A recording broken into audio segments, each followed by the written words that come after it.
Kami mau melapor ke polisi, polisi punya dapur SPPG. Kami mau melapor kepada Tentara Nasional Indonesia, tentara punya dapur SPPG. Kami mau melapor ke DPR RI, anggota DPR banyak yang punya dapur SPPG.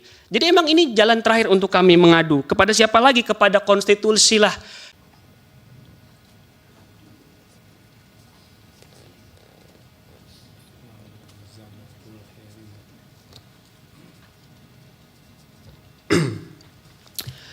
Assalamualaikum warahmatullahi wabarakatuh. Waalaikumsalam. Bismillahirrahmanirrahim. Wa ala astrina linsana lafi husr ila ladina amanu wa amilu solihati wa tawassaw bil haqqi wa tawassaw bis sabr. Semoga Allah melindungi saya. Yang mulia, perkenalkan saya Iman Zanatul Hairi. Saya guru sejarah, guru Madrasah Aliyah Al-Saqofah, Pondok Pesantren Yayasan Said Akil Siraj. Saya mengajar sejak tahun 2017 atau 9 tahun yang lalu. Sebagai guru madrasah, tambahan kesejahteraan dalam bentuk tunjangan profesi guru atau TPG dari Kementerian Agama harus mengantri dengan durasi sama seperti antrian haji. Selain itu, guru-guru madrasah yang sudah lulus pendidikan profesi guru ataupun PPG juga mengalami penundaan pencairan awal tahun 2026. Terbit surat edaran nomor 85 SJKU 002001/2026 dari Kementerian Agama yang ditandatangani oleh Sekjen Kemenag Kamarudin Amin. Dalam surat tersebut dinyatakan bahwa tunjangan profesi guru madrasah tidak dibayarkan karena tidak tersedianya alokasi anggaran atau tidak ada dananya. Dengan demikian, sangat terasa bahwa telah terjadi pengurangan anggaran pendidikan yang berdampak langsung terhadap saya. Saya juga berdiri di sini sebagai Kepala Bidang Advokasi Guru dari Organisasi Profesi Guru Perhimpunan Pendidikan dan Guru atau P2G. Sebagai Kepala Bidang Advokasi Guru, saya memiliki tugas dalam mengadvokasi bila mana ada persoalan guru, terutama anggota kami, baik perlindungan hukum, profesi, kesehatan dan keselamatan kerja maupun hak kekayaan intelektual sebagaimana dalam pasal 39 ayat 1 sampai 5 Undang-Undang Nomor 14 Tahun 2005 tentang guru dan dosen. Dalam rangka advokasi, saya juga menghimpun berbagai keluhan laporan dari para guru yang merasa jika satu kebijakan merugikan guru. Jadi saya harus menganalisis apa saja yang merugikan teman-teman guru dan merugikan saya sendiri. Pertama-tama mungkin untuk mempermudah penjelasan, saya harus menjelaskan bahwa memang di Indonesia ini ada kasta-kasta guru. Di atas kertas hanya ada 2 jenis guru, guru ASN dan juga guru non-ASN.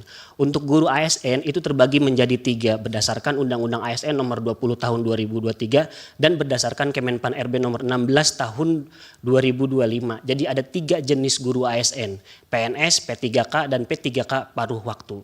Untuk guru non-ASN itu ada yang bekerja di satuan pendidikan sekolah negeri, ada yang bekerja juga di sekolah swasta.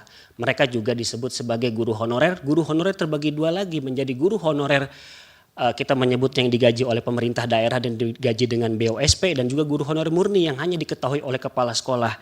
Nah, inilah teman-teman guru yang dari kasta-kasta tersebut yang mungkin di dalam PowerPoint saya beri kotak, disinilah harusnya ada peran negara. Namun kemudian sebelum ada Undang-Undang APBN 2026, pengkastaan ini memang sudah ada kecuali guru P3K paruh waktu. Sudah P3K dia menjadi paruh waktu. Mungkin ke depan per 8, per 12 saya tidak tahu. Lahirnya jenis guru ASN P3 paruh waktu berbarengan dengan tahun kedua kebijakan MBG yang diperkuat pada tahun 2026 dengan Undang-Undang APBN tahun 2026. Selain itu ternyata setelah ada P3 paruh waktu, harapannya guru honorer ini bisa terangkat dan lebih sejahtera. Justru temuan kami adalah bahwa gajinya lebih rendah daripada guru-guru honorer. Ini gambarannya supaya nanti akan saya sampaikan juga kesaksian teman-teman guru yang menitipkan pada saya. Lalu kemudian setelah ada MBG 2026 terjadi pemutusan hubungan kerja secara massal terhadap guru P3K yang dianggap sudah sejahtera dipecat juga dan juga guru honorer. Guru honorer yang sudah terangkat menjadi P3K paruh waktu juga gajinya di bawah guru honorer. Di Tuban ada 39 guru P3K diputus kontraknya. Dan di berbagai tempat, Cianjur, Jawa Barat, Lombok Timur, banyak sekali. Di Langkat, Sumatera Utara, di Blitar, ada guru P3 paruh waktu digaji 500.000 per bulan. Di Sumedang itu 50.000. Singkatnya adalah bahwa ini semua jenis guru itu terdampak dari MBG. Kami melakukan survei 239 guru. Dampaknya apa saja? Beban kerja meningkat. 92 guru mengatakan seperti itu. Waktu mengajar berkurang karena program MBG itu nggak ada belajar-belajarnya. Ini pemerintah harus tahu. Penghasilan tidak mencukupi. Keterlambatan gaji, fasilitas pendidikan berkurang, tunjangan terlambat. Kesempatan diangkat P3K tidak ada. Ini Raja Sudrajat ini. Dia tidak punya kesempatan untuk diangkat, tidak ada harapan dia itu. Jadi dari survei tersebut, kemudian ada beberapa tema utama yang dinyatakan oleh teman-teman guru. Ketidakpastian karir guru, kesejahteraan menurun, pemotongan tunjangan, anggaran pendidikan berkurang, beban kerja meningkat, ketimpangan kebijakan, dampak psikologi. Apa yang dikatakan oleh guru? Saya ragu melanjutkan karir sebagai guru. Saya kurasi dari ratusan tersebut jadi 11 lah. Guru di Depok SMA Negeri Jawa Barat status P3K paruh waktu. Dia mengatakan terdapat banyak komponen kesejahteraan yang justru hilang. Jam tambahan mengajar tidak dibayarkan. Tugas sebagai wali kelas tidak mendapatkan honor. Dan peran sebagai pembina kegiatan tidak memperoleh kompensasi. Dan seterusnya. Guru SMA Negeri di Kediri Jawa Timur P3K paruh waktu. Mungkin Pak Hakim bisa melihat nama aslinya. Tidak saya sampaikan di sini. Alokasi dana pendidikan untuk kesejahteraan dan masa depan guru dalam beberapa tahun terakhir ini dan utamanya tahun ini semakin mencekik secara psikologis. Maaf, ini kata-katanya begini. Ini memuakan. Tidak jarang kami menerima peringatan jika bersuara atau bergerak yang dianggap mengancam status quo, entah itu pemanggilan atau bahkan pemutusan kontrak. Ada banyak lagi guru SD di Banyuwangi, Jawa Timur, P3K paruh waktu mengatakan begini. Ini harus saya sampaikan karena ini kesaksian bukan kata-kata saya. Saya sebagai guru yang sekarang baru diangkat P3K paruh waktu sungguh sangat resah akan keberlanjutan status saya. Apalagi jumlah gaji yang diterima saya sebagai P3K paruh waktu sangat rendah. Akhirnya mau tidak mau saya membandingkan jumlah pendapatan yang diperoleh petugas SPPG.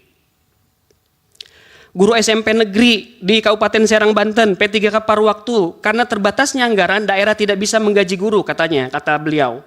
Khususnya sebagaimana mestinya. Karena anggaran daerah dipotong langsung oleh pusat yang seharusnya bisa membayar gaji P3K paruh waktu. Karena anggaran dikurangi jadi tidak terbayar seperti seharusnya. Rokan Hulu, SMP negeri, Riau, P3K paruh waktu. Saya guru P3K paruh waktu yang terdampak formasi 0 dari lulusan PPG Prajabatan.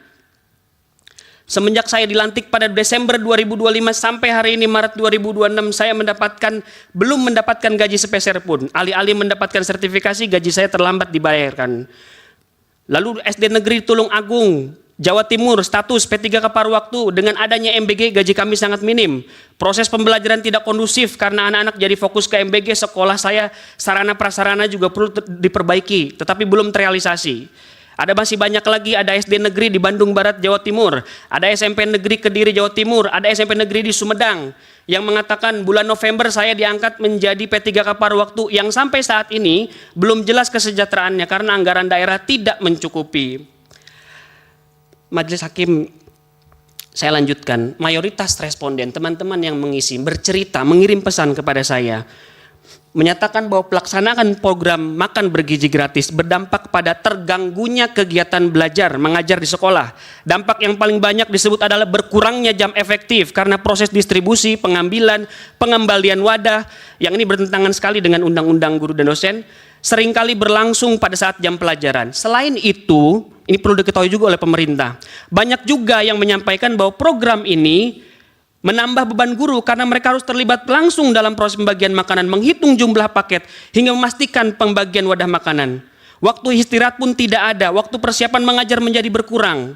Sebagian juga menyoroti kualitas makanan, karena menu di sini dianggap tidak baik, menyebabkan banyak makanan tidak dikonsumsi oleh siswa. Majelis Hakim yang mulia, upaya yang kami lakukan secara konstitusional ini adalah upaya yang paling mendasar, jika boleh menyebut upaya terakhir. Karena akses untuk mengevaluasi agar anggaran kesejahteraan guru dalam anggaran pendidikan tidak diambil oleh MBG, tidak ada salurannya, jujur saja. Kami mau melapor ke polisi, polisi punya dapur SPPG. Kami mau melapor kepada Tentara Nasional Indonesia, tentara punya dapur SPPG. Kami mau melapor ke DPR RI, anggota DPR banyak yang punya dapur SPPG.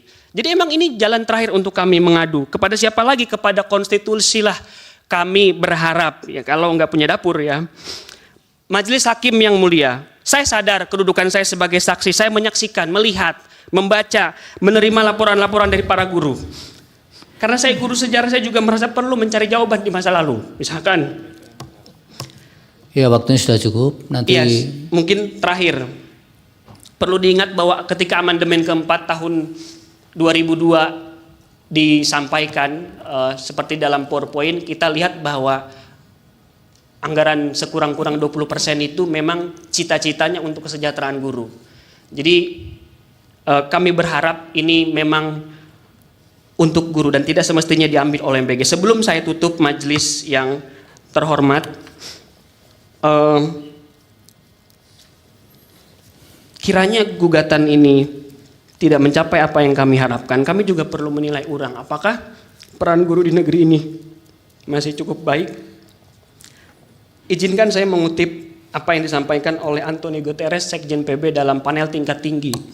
Jika ini memang adalah konstitusi yang baik, di tengah periode perubahan dramatis seperti krisis iklim dan perubahan revolusi digital dan meningkatnya kesenjangan, kita semua harus mendukung guru sebagaimana guru mendukung kita semua. Sekali lagi Majelis Hakim, kami para guru di sini hadir untuk memberikan peringatan dan kesaksian bahwa kita sudah sampai kepada masa kebodohan merajalela. Ketika MBG dibela, keracunan dianggap biasa, mempertontonkan keserakahan dan membiarkan negeri ini dalam malapetaka. Saya bersaksi siapapun yang merampok anggaran pendidikan di dunia di penjara, di akhirat dia masuk neraka. Cukup sekian dari saya, Iman Janatul Hairi. Wallahul muwaffiq ila aqwamit thoriq. Assalamualaikum warahmatullahi wabarakatuh. Waalaikumsalam.